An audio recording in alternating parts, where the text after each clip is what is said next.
potential that Mario has to keep targets at bay. I mean, if Cloud doesn't have his charge up all the way, then it's going to end up baiting him out to get rid of it just to stay alive onto the corner. And now, oh, Mario starts skills, and his Cloud up at 150%. The kill grab won't be enough, but there, he got out the charge. He had to use it just to get back to the stage, and in the middle, she's gonna get thrown off again. Roman just playing his game, but the spike coming down, absolutely worth it there in the end, as you can recognize it in time. Just barely falling off the stage. Didn't see the cave come out to linger his fall as well, something to take note of for Mario's. But you can see now Dr. Skills just trying to throw him as much damage as he possibly can. But there's the up tails coming out from Roman. Good damage coming onto Cloud into the back grab. Okay. A lot of damage just to keep him off the edge. Dr. Skills doesn't have any availability to get. He will get Dr. Skills to use his limit bar and get him off the map. Yeah, and he's almost able to do that. If he just gets his feet planted, I feel like Roman might be able to make it back, but oh, he managed to make the recovery. The Magna Hand's coming through, but the Blade Beam with the limit on top of it. Get your barometers ready at home, folks, because we have Clouds out today. And as we're setting up for our next match here, it's not too sure who it's going to be. You can see there in the top right part of your screen that there are a lot of people here at the Game Gym in Potomac, Maryland. Just a quick shout out for the Game Gym as well. If you are interested in finding a place where you can up your game, do come out here. We offer a multitude of classes with a collegiate amount of coaches in between League of Legends, Smash Brothers, and Overwatch so far. It's growing, it's going to be great, and it seems that we're going to be setting up our next match here. All the way across the stage to chase down his opponent if he feels like there's an opportunity there. I respect it. Yeah, Lucas. You may think that it's an overcommitment to certain points in time, but we're going to keep using that as the word of the day. Commitment seems to be, with this Lucas player in particular, is all about not willing to give Duck Hunt the moments of time to consider his livelihood. Always freezing him, throwing out his PK fires, always trying to stay on top of this fight. Only 64%, and then the smash?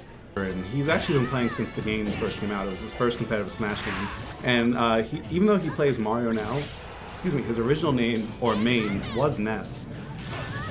And then I think he ended up like switching off kind of earlier last year or so, so a bit newer, but the Ness definitely still has it, as we see right there, just that back throw, throwing Corn off the side. It's just so powerful. That sidekick throw has always been strong. Speaking of Smash 64, we have a legend himself in Ness. Has always been a strong character to face against. At least in my opinion, that might just be my matchmaking or just how I play in general. But Ness himself, he has a lot of zoning abilities and a lot of final hit capabilities. Yeah, his ability to kill is very strong. That's why people thought he was one of the strongest characters in the earlier builds of this game. No lie. Yeah, he can kill you with like up air, back air, any smash attack you super early from those tipper either side Bs or forward smashes. Choreo does have to stay very careful because you could die to one of those right there. That was exactly what I was worried about. Now the rage reset, so Ness will have a bit of a harder time killing. The back air coming out though from Ness is still strong enough. I mean, when you're up above 100%, that might as well be a final kill move. That was in the middle of the playing field as well, so that's how you know that not having the rage, but still having 100% over to your side will definitely dismantle you. Go all the way out to the edge, and that back air coming back. That was... Yeah. And he's kind of an old school, like, veteran now, actually. Wow, I've known these guys for like 4 years. Wow, hey, what do you think about it? That's the Smash community for you folks. I mean, it's been around for a while. I brought up Smash 64. I remember playing that game way back in my basement when I was a wee young. And now we have these kids learning how to play. It's about to be Smash Ultimate here in a couple months as well. So, I mean, they're sitting here and they're learning off of the newer ones. And that's one of the better parts about having these high... the well-known players that we have in here today from a multitude of areas such as Xanadu, specifically teaching and showing how strong these characters can be. Using that slingshot to carry Captain Falcon all the way to the side. And look at that ledge trapping again. How does Beck get out of here? The ledge trapping is just so clean coming out from Kree. Beck is just having a hard time finding himself. Like, Villager is one of those characters who just looks, haha, funny, but then you look at your percent, like, that's not funny. A lot of damage coming out. We were talking about this earlier here at the gym as well before the tournament even started, about this tree. Wow. And that's where you got to be careful of when you get the cut down and it comes crashing down on the other side. There were multiple people inside those woods as Kree ends up going in, smashing down the tree. It was a loud sound. Playing absolutely unrelenting right now, just getting his banana out finally. Not able to get anything going. He's kind of antsy with it, but who needs a banana when you can just keep on winning neutral like this? So true. So true. And those little itty bitty pokes with the neutral, you can see it's been going on for a bit now. 105% to that little while of just throwing the banana peel. But now Mr. M's going to take it into his own hands. He might be giving up the stock for that. Oh, and now he re-grabbed the ledge, but no punish from Logic. Now Logic is in awkward position, but luckily the Diddy side B is able to get him out of there. And he gets a back air for his trouble. Now what's the mix-up on the ledge? Mr. M gets straight up in the banana, but doesn't get anything after that. But Logic still with the ledge pressure, the down tilt, the forward air, tries to do something fancy, keeps the fanciness going, but Mr. M able to make it back.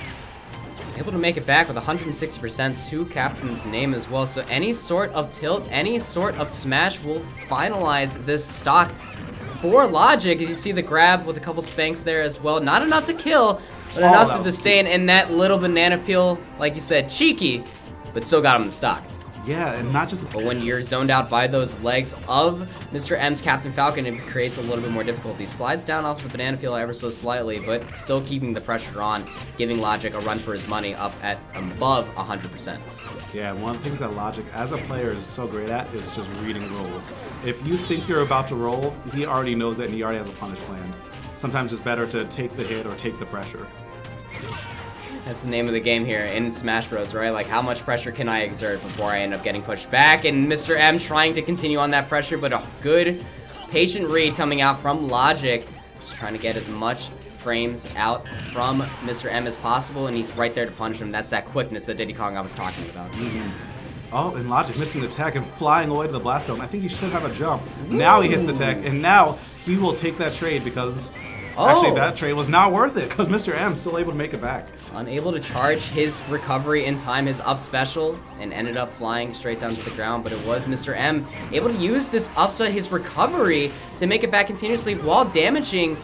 Damage Karma needs to find himself with a limit breaker soon so that way he can try to get as much damage off onto Poseidon as possible, but needs to save that limit breaker for the right moment in time for the kill. But he's taking so much damage as it is. Yoshi, the moment that he pops his enemy in the air, he has so many kill move potentials teched in the wrong direction. He can't save himself. And actually, there wasn't an opportunity for him to tech there. That's right. Because he doesn't care about what tier you're getting. The tier that you're going to go to is in the loser bracket if Poseidon has his way. Yeah, Poseidon again using those eggs just to keep himself up in the air for a little while longer. He's just going to continue to zone out Bayonetta. Karma on this Bayonetta in particular is having a hard time finding his way into Poseidon's Yoshi. Just seems to be able to lock him down with all of his moveset. Poseidon seems to understand every single matchup from this Yoshi's perspective very, very well. Yeah, he's been playing Yoshi since day one. He's one of those characters who... or one of those guys who refused to doubt his character. When people were dropping Yoshi or just saying, oh yeah, Yoshi's not that good, Poseidon's like, I'm just going to play it because he's fun. And that matters a lot. People kind of sleep on how much the fun factor adds to like your gameplay experience. And that gameplay experience can definitely come into play, into effect here. You can see Poseidon, like you were mentioning, he doesn't care about his matchups because all he wants to do is play as Yoshi. We have another Yoshi main in-house as well who has the same exact mentality, and it's very devastating when you get to that kind of state of mind with your character. You understand it so well that it just doesn't matter what S-tier character your opponent is going to come out on because you're just going to continue to hold down that key and try to find as much pressure as possible. And 66% for Poseidon's Yoshi versus 58% on that final stock against Karma's Bayonetta, I would say is a very winnable game. Yeah, absolutely. I mean, Bayonetta's one of those characters who always has the comeback potential as well. But the way that Poseidon's playing, I don't think that will happen unless Karma starts to initiate a little bit more. Right now, he's playing on his back foot. Poseidon kind of forces you to do that, but it's just so rough to get around. Another egg leg comes through. What's the mix-up? Goes to the jab and the down smash this time around. And that time he's going and he spins it immediately to even up the set or even up the percentage. Excuse me. Alright, the full laser is going to keep it close. These guys are very evenly matched, and, well, they are brothers after all. Probably train the same amount and practice against each other, so they know each other's habits in and out. And now Jacob's going to be sent off stage. Tries to get another side B, not finding it, but the forward smash is going to send Rob far off to the side and give Cloud plenty of time to get his limit up. Down smash going to give Unicorn Foe the opportunity to get his limit back, and he just runs up and spins it immediately. First stop, going to the side of Unicorn Foe. One of the weird matchups here too, and yes, I am back. This is not just your conscious speaking. This is also Pokemon Panda coming back as well. Rob versus Cloud. S tier versus unknown tier. He's okay tier. He's okay tier? Yeah, like C. He's alright tier. I gotta say, like his up tilt in the air, his up air, that is a very good juggling move that Rob has to play around. But Cloud, we all know at home, he ain't no slouch to that juggle either. Yeah, you see right there. Wow, spins that cash immediately. Respect. And Unicorn Foe kind of popping off a little bit. And actually, with a name like Unicorn Foe, it makes sense he has a blue. Should have anticipated that. Yeah. It does, actually. Yeah, good stuff to him. Using his limit very efficiently and just fall to his own death. Whereas Rob can just kind of float back. Yeah, that's actually a really good point, too. I mean, Rob has a lot better recovery than Cloud does in this matchup in particular, unless you leave Unicorn Foe down there on the Cloud to get his limit up as quick as he just did, but he just gave it into his up special and gave it completely away. Damage will be given over to Will the Ham's Rob, so up at 140% now off of the side special for Unicorn Foe, just charging up that limit breaker again. Will can't let him do that every single time. And he tries to stop him, but I think he just moved out of his side B and just had the time to punch with the forward smash. Side B takes up a lot of space, but it's so laggy at the end. Unicorn Foe just said, hey, I'm going to punish that if you give me the opportunity. And that's both these characters in a nutshell, too. Whether you're OK tier or S tier, both these characters are going to punish you on a moment's notice for sure here, and that's one of the scary parts, like you had mentioned earlier, J-Dog, is that on Lilac, that if Cloud ends up getting thrown off of the stage in a certain distance, it's going to be very hard for him to come back. You can see Jacob, Unicorn Foe, having this limit breaker up so often that he is just throwing out Omni Slashes like it is quite literally his job. Yeah, and part of the reason why he gets his limit back so quick, as we saw, I think it's like 95% of the way full right now, is because whenever he hits Will off stage, Rob is so floaty that it just takes him forever to get back down to contest. So he can just do that for free. And speaking of doing it for free, another side B, GI. That's amazing. Coming out from Tico, he has so much percent, but he is remaining relevant in the middle of this match, giving Logic a run for his money. Yeah, and that really says something when you're keeping the seasoned veteran. Tico's kind of on his last legs on this stock. He's trying to squeeze whatever else he can out of it. Logic saying so patient. Look at that movement. Just Lord of the Broshin with his Yoshi. Very creative with what he does. That's the thing about those balloons too, is that you can try to get down a villager so low into the lower side of the play zone, but I'm just gonna use those balloons to come right back up. Big spike into the stage, setting him up for another back air. Poseidon's Yoshi's looking very strong, but it's still an even matchup into the up air. We'll claim the first stock. That was a down B, actually. That was a down B? What? Yeah, exactly. That's why it's so amazing. It was such a hard read that he just decided, hey, this will work. And I think that was the first time Kree was on the ledge, really. And oh, the forward air surprisingly kills. This is what it comes down to, too. How much time is Kree going to let Poseidon stay inside that egg format and just roll around? Not much at all, and just barely misses and will fall off the edge. So Kree going up 1-0. And the series really lose and champion select just for that exact circumstance. I mean, I can tell you for one, I personally have never played Bayonetta. I played against plenty of Bayonettas, but I try my best not to touch the stuff. Mm-hmm. It's like, you know, it depends on the person too, because like I've seen some people have a mental block with D to D, and that character sucks. Yeah. So yeah. It really varies. But Bayonetta has a lot to worry about. Yeah, you don't want to say that to our CEO's face though. Extra barbecue, he will dismantle you. He is a day-to-day king. Really? I literally wrote the book on that character. I know you did. I know you did. And we actually sat here watching one of your play videos, trying to learn more about it too. He actually dismantled me the other day as Mario, which is not a fun matchup for day-to-day, but good lordy, did Barbecue learn very, very quickly how to play that character. Can be strong. And speaking of strong, is that soft reset in between Booty King and Logic here. Booty King wanting to take this last stock off of Logic, but Logic is coming back here like a bat out of hell, giving all the damage to worth of Booty King. And this might be peak Logic. Peak Logic is coming back to reverse 3-0 and just kind of waking up and remembering what you need to do. Before he was playing so sheepish, but now he's so confident, but maybe he should have been a bit more sheepish that time because there's going to be a lot of damage. But he misses the punish, and Booty King doesn't finish the combo. The aggression's still there, and all of that work that Logic threw up there earlier is gone.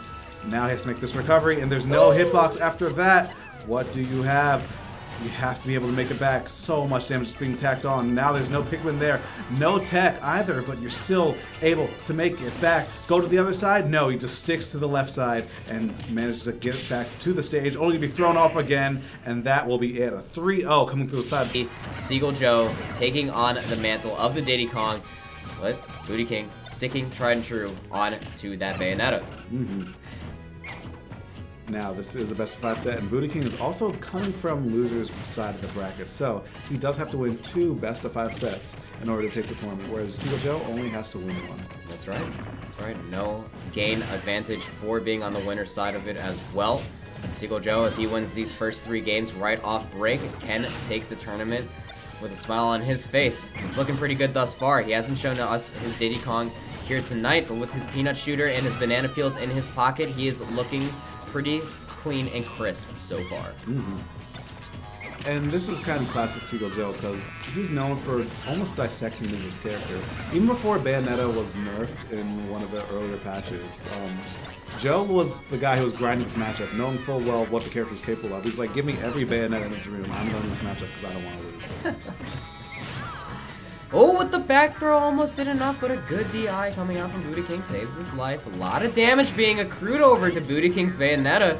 And Diddy Kong, Seagull Joe, like you said, it's methodical play from this very veteran player, really showing up here. Booty King himself has also just played 3 games in matches in a row, so it could be a slight bit of nerves here coming into the grand finals against a juggernaut of Seagull Joe. But Booty King, he's not ready to give up quite yet. On the other side of things, it might be Booty King riding the hot hand. He is warmed up and ready to fight, whereas Joe did have to cool off after his winner's final set, so that momentum could count for something, and Booty King doing a good job bringing it back. Nice spacing by Joe, and just throw him, look for the down tilt up smash, a little too early for it to kill, but it should work again, and it should kill this time around. So Joe's just going to sit and wait patiently for that opportunity to pop up. But now, he might be a bit too high for down tilt up smash to work, but as we load in here to the Battlefield version, or it's just Town Center. Yeah, Town and City, the classic. Oh yeah.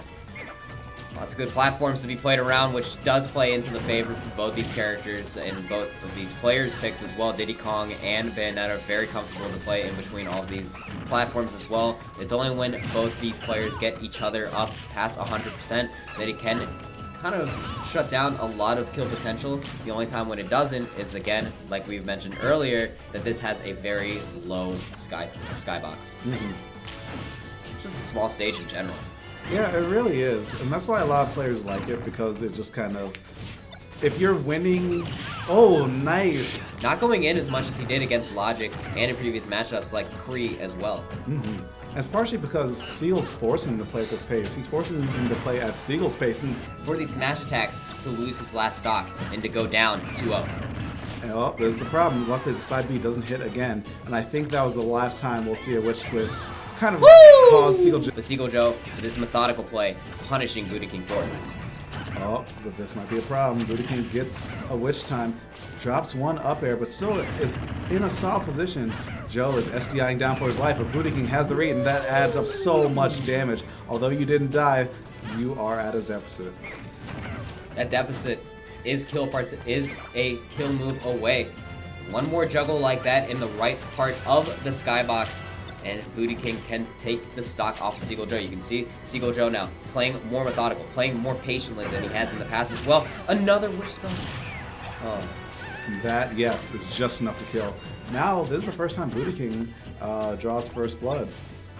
And he doesn't have that much damage either here, J-Dog. So Booty King is sitting in a very good spot if he just stops getting hit by these slide specials that Seagull Joe keeps throwing at him. But Joe chucks him off stage, has banana in hand, trying to set it all up, but only getting up there first troubleless. Good damage, but not a lot of damage. And smart by Booty King not to give him an air dodge. He wouldn't have died to an up air, but he would have died to an up smash, which would have happened if that air dodge had come through. Seagull Joe still taking on damage, just needs to get one good smash on to Booty King to get this stock out of the way, and that will do it there. So a soft reset, only difference is 3% worth of damage. It means absolutely nothing in that sense. Booty King understands that, he wants to add on more. going right in there, but maybe a little bit too hard. Gives Joe an opportunity, but that power shield means that's Buddha King's turn to play again, but missing 2 down airs after up throws. Uncharacteristic. Buddha King must be mixing up his DI pretty well. Buddha King really showing us, we were talking about it earlier in his series against Logic. He is a very good player, very smart, and very methodical with his play. The only player in the room to do it better tonight is the man he's up against. Seagull Joe is 1 stock away from taking this tournament.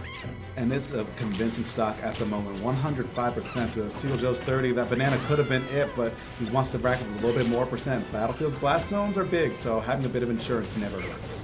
That is true. Insurance is always good to have, especially when you are on the final link. And that will do it. 1-up smash will give Seagull Joe the first Flex tournament victory. Your champion this time round is Seagull Joe. Congratulations, Joe. Congratulations to him, and something to add, I don't think he dropped a game. Oh my god, you're right. Yeah, I don't think he dropped a game this entire time, so oh my god. Not only a win, but a display of dominance, and that's exactly what Joe wanted, to get his head back into it. He got maybe like 7th or 5th Xanadu this week, not characteristic of him, but he's like, you know what, I can still do it. I can still beat everyone in this room. Let me show you. And he did. And damn well showed us. Absolutely. Seagull Joe, your champion of Flex here. See him right there with our golden dung bell as well as packing up everybody. You can see everybody funneled out pretty heavily here at the game gym as well. It was a fantastic night of games here, J-Dog. I hope you enjoyed your stay here with us. I did. I'll definitely be coming back in the future because that was a lot of fun. Yeah, absolutely. Yeah, Whether as staying with you. Yeah, oh, thank you so much. You'd be surprised again at home. My first Smashcast with legendary J-Dog himself here at the game gym. I appreciate you all for stopping by. Don't forget to give this man a follow. He is a legend within his own self at JDog926. You can find me at Pokemon Panda, PKMN Panda, both on Twitter. And don't forget to follow the Game Gym's Twitter as well at Game Gym Esports. We are here in Potomac, Maryland. This was First Flex Fridays. Thank you all so much for joining us. We will catch you on the next one.